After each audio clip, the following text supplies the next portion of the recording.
吃肉宣告失败啊！大家出师跑了，我的天哪，太不容易了，终于开到七口古镇了。我下午从大同开到这个七口古镇，好远呐，全程高速啊，开了5个小时。然后刚才路上遇到这边的交警人跟我说，哎，我问他去哪家能吃饭，人给我指了方向，说这边好像晚上这个点儿游客比较少，然后开的店比较少，然后到这家叫什么古源饭庄，尝一尝什么样吧。还有 KTV 呢，我看还有什么羊脸、羊血、灯灯面。我前两天在哪儿来着？灯灯面没吃上，我看大家都有啥吧，吃点，饿了。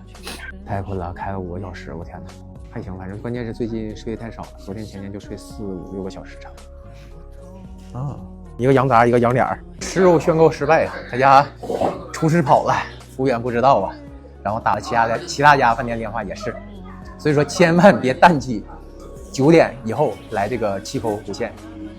出事都走了，我现在跟服务员研究呢，他说只有饺子肉的50多块钱50个，我说那啥，你给我煎一下吧，我吃个煎的。他说行，只能这样了，然后只剩面条和饺子，一会儿看看我这饺子啥样。太难了，本来我想拍点这个吃的一些肉啊一些视频，这期你们就看我吃饺子吧，来吧，这期就吃饺子，别的啥都没有，出师下班了。刚才跟我说50多个饺子，小饺子，我以为我们东北那种大饺子，这个点儿小饺子我感觉我都能吃100个。粉丝先吃吧，看看。还好。我先吃点菜，正好狗也有东西能吃。现在这点小饺子，饺子50多，不便宜。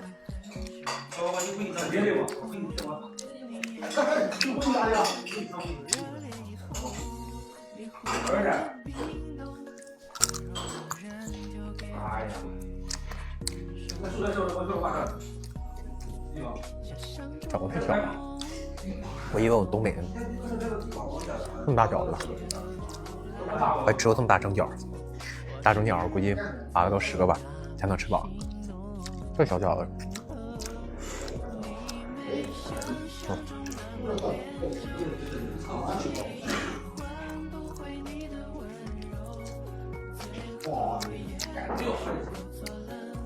今天还走了10几公里呢，是个景点，华严寺、善化古寺，还有一个云冈石窟，对，然后还有一个悬空寺。悬空寺现买他们进去看，但是你要上寺上面那个没有票，感觉放的票还太少。你现在淡季，就有点不合理。而且他那个摆渡车也很不合理，感觉，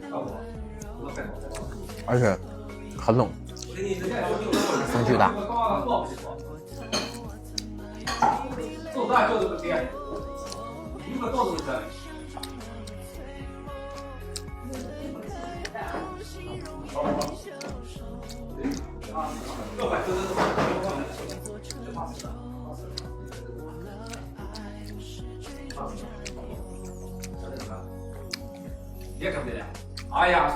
是吧？我吃这种小饺子，差不多能吃100个，我感觉。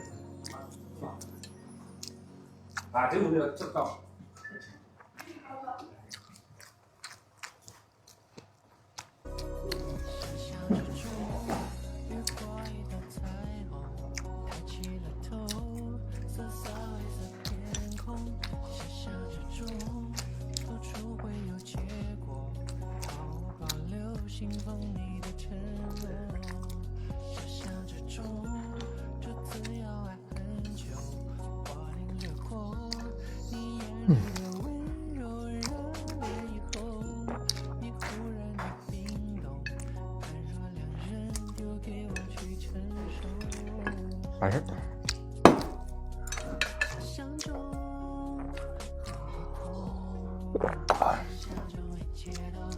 没有谁能想到，在山西这地方9点钟饭店都关了，然后在新疆9点多他们刚开始吃晚饭。